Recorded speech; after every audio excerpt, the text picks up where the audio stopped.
आज की वीडियो में हम लाइनिंग वाली कुर्ती की कटिंग करेंगे। इसमें हम आपको बताएंगे कि लाइनिंग और मेन फैब्रिक की कटिंग में क्या अंतर होता है, लाइनिंग को कट करके किस तरीके से अटैच किया जाए मेन फैब्रिक में कि आपका बिल्कुल भी झोल ना आए, फिटिंग हमें कैसे लेनी है कि कितनी हमें लूजिंग लेनी है, कितना हमें मार्जिन लेना है। साथ में हम आपको ये भी बताएंगे कि अगर नेक हमें छोटा बनाना है तो आर्म होल शोल्डर कैसे लेने हैं, और अगर नेक हमें बड़ा बनाना है तो वो किस तरीके से लिए जाएंगे। स्टूडेंट का एक सवाल और भी होता है, अक्सर वो पूछते हैं कि पहले मेन फैब्रिक कट करें या लाइनिंग।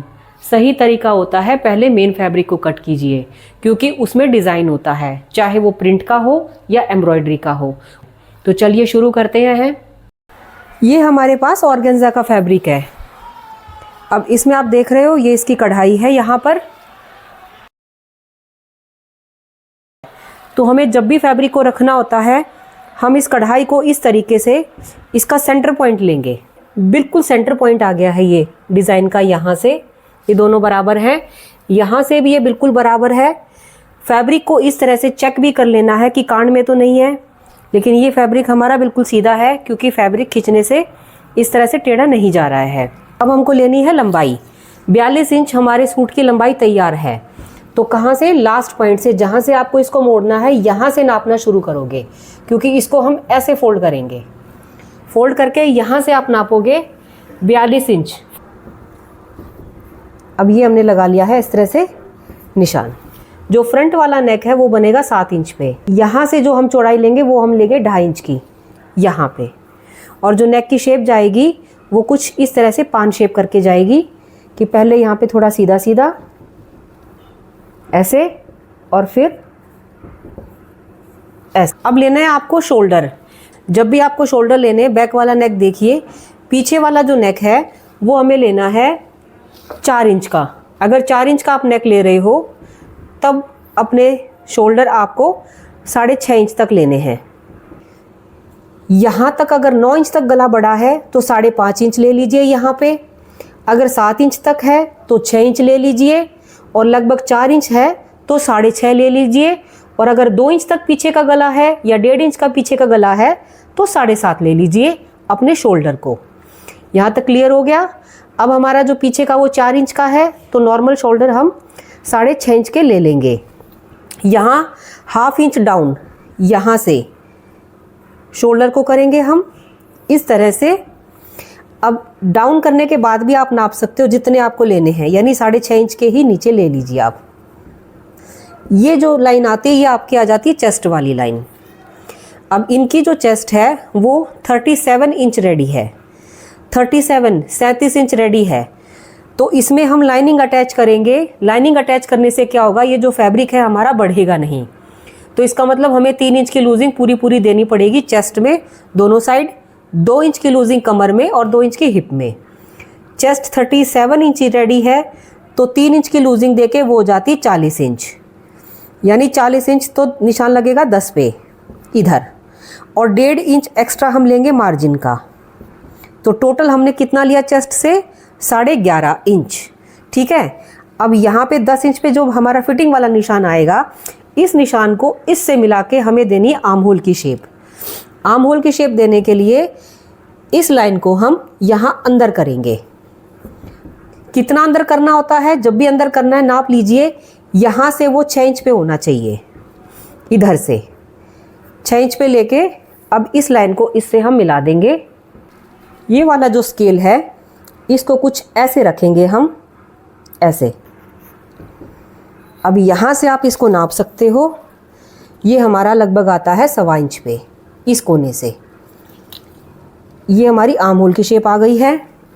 अब देखिए कमर चेस्ट से आपने इसको 11.5 लिया है तो ऊपर से 15 इंच पे आती है हमारी कमर वाला पॉइंट, और 22 इंच पे आता है हमारा हिप वाला पॉइंट इस तरह से।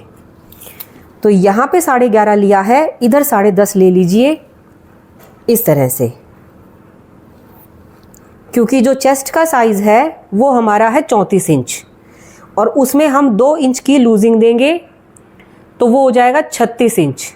तो 36 का आधा कितना होता है 18, और अगर हम 4 हिस्से फैब्रिक रखते हैं तो 1/4 अगर हम करते हैं तो वो आता है 9 इंच, यानी कमर का जो फिटिंग का निशान है वो कुछ हमारा ऐसे जाएगा।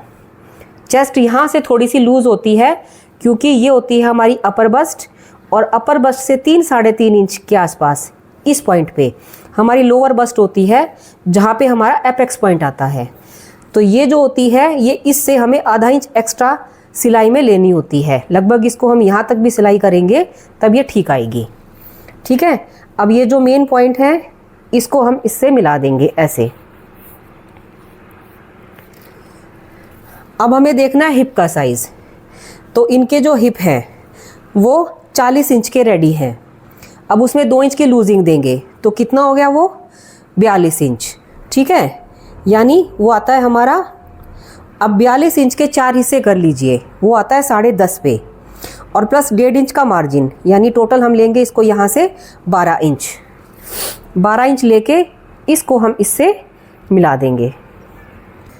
तो कुछ लोग मोहरी बिल्कुल बराबर रखना चाहते हैं, यानी 12.5 इंच तक ही यहाँ पे आप इसको ले लीजिए। अब इस पॉइंट को इस पॉइंट से हम मिला देंगे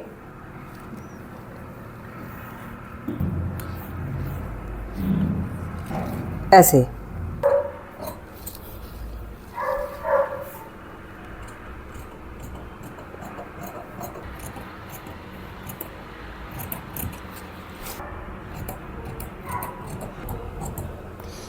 यहाँ पे कट डाल दीजिए, जो कमर का पॉइंट है यहाँ पर भी कट डाल दीजिए।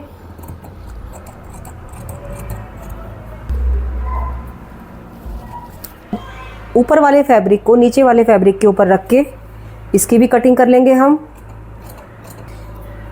हमारा ये जो फिटिंग वाला निशान था इसको ध्यान में रखते हुए जो पीछे वाली हमारी शेप जाएगी, इस पॉइंट को इस पॉइंट से ऐसे मिलाना है स्केल से। जो आपकी ये मेन लाइन थी, इस मेन लाइन से ये लगभग 1.5 इंच की दूरी पे आता है यहाँ पे, यहाँ से यहाँ पे, क्योंकि मेन लाइन जो हमारी थी वो ये वाली थी। आगे की कटिंग के लिए हमने इसको बढ़ाया था। ऐसे कट कर देंगे।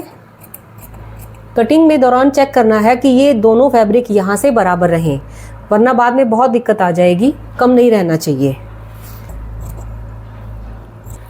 नीचे से ही एक्स्ट्रा फैब्रिक था तो फोल्ड करने के लिए हमें सही रहेगा। अब इसको हम इस फैब्रिक से थोड़ा सा ज़्यादा ले लेंगे क्योंकि ये कम था हमारा। यह फोल्ड हमें यहाँ से करना है तो एक कट यहाँ भी कर दीजिए जहाँ से हमें फोल्ड करना होता है। अब हमें ध्यान रहेगा कि हमें यहाँ पे दोनों फिर हमारे जो हैं पार्ट वो इक्वल आएंगे यहाँ से, इस तरीके से। अब इसको रख के हम करेंगे लाइनिंग की कटिंग। अब देखिए लाइनिंग और मेन फैब्रिक की कटिंग में अंतर क्या होता है। ऊपर से तो बराबर ही कटेगा, ये बिल्कुल इसके बराबर। लंबाई में फ़र्क आएगा। इसकी लंबाई हमने ली है 3 इंच एक्स्ट्रा मार्जिन, ताकि रेडी होके 42 इंच तक ये रेडी हो जाए। लेकिन जो लाइनिंग है इसको हम टोटल 42 इंच लेंगे। मेन फैब्रिक से 3 इंच की कम लेंगे हम इसकी लंबाई। 42 इंच की लंबाई पे हम इस तरह से निशान लगा देंगे। बिल्कुल यहाँ से भी बराबर नापना है आपको। अब हम इसकी कटिंग करेंगे। पीछे वाला जो निशान था हमारा आर्म होल का कुछ इस तरीके से था। पहले बैक पार्ट की करिए, वरना इसको कट कर दिया तो फिर गलत हो जाएगा। बाद में हम फ्रंट पार्ट की कर देंगे अलग से। दोनों फैब्रिक को बराबर रख के ये गले हमने कट कर लिए हैं। अब हमें क्या करना है कि ये जो लाइनिंग हो है इसको आप खोल के बिछा लोगे अपने फैब्रिक पे। मान लीजिए आपने ऐसे बिछा लिया खोल के, ये इस तरीके से ऐसे। अब एग्जैक्ट इसके ऊपर इसको रखिए, यहाँ से इस पॉइंट पे इसको रखिए और इस झोल को निकालिए। टोटल ही झोल को आपको निकालना है। कहीं से भी अगर कम ज़्यादा है तो उसको हम अभी निकाल लेंगे। इस तरह से देखिए कि यहाँ पे हम लगा देंगे पिन्स। और पिन होती है हमारे पास। हम ऐसे करेंगे, यहाँ पे जो जो जगह है हमारी, यहाँ पे हम इतना थोड़ा सा दूरी देके ऐसे हम पिन लगा लेंगे। पूरे फैब्रिक पे पिन लगा लीजिए। पिन लगा के अब आप जो ये एक्स्ट्रा फैब्रिक है इसको हम इजीली कट कर सकते हैं ऐसे। फिर क्या होगा कि ये दोनों ही हमारे बिल्कुल बराबर रहेंगे। सिलाई के दौरान भी कोई प्रॉब्लम नहीं आएगी। ठीक ऐसे ही यहाँ पर भी पिन लगा लीजिए।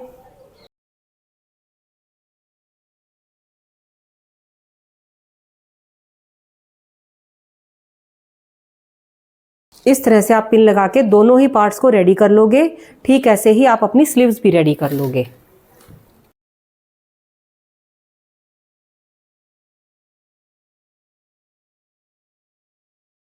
ऐसे हम रेडी कर लेंगे। अब स्लीव्स निकालेंगे हम। जो साइड का बचा हुआ फैब्रिक था इसकी किनारियाँ निकाल दी हमने, ऊपर से इस फैब्रिक को लिया है, फोल्ड कर दिया इसको हमने। अब देखिए साइड में लगेगा जॉइंट। लंबाई हमें लेनी है 18 इंच, तो 2 इंच एक्स्ट्रा 20 इंच हम ले लेंगे लंबाई, और यहाँ से हम लेंगे 9.5 इंच इसकी चौड़ाई बाजू की। अंदर की गहराई की कटिंग करेंगे हम 4 इंच की, और यहाँ से 5.5 इंच पे हमारा रेडी है। 1.5 इंच एक्स्ट्रा लेंगे मार्जिन, यानी टोटल हम लेंगे 7 इंच। अब इन दोनों पॉइंट्स को मिला देंगे। यहाँ पे स्केल रख के भी मिला सकते हो, ऐसे भी कर सकते हो आप। अब हमें इस पॉइंट को इस वाले पॉइंट से मिलाना है ऐसे, और इसकी हम कर देंगे कटिंग।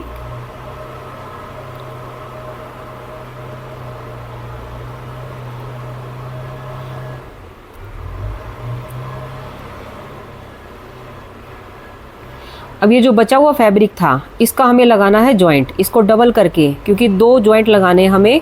इसको डबल करके इस तरह से रख के कटिंग करके दोनों हिस्सों पे जॉइंट लगा देंगे यहाँ से, और उसके बाद हम फैब्रिक की कटिंग कर देंगे इसके इक्वल।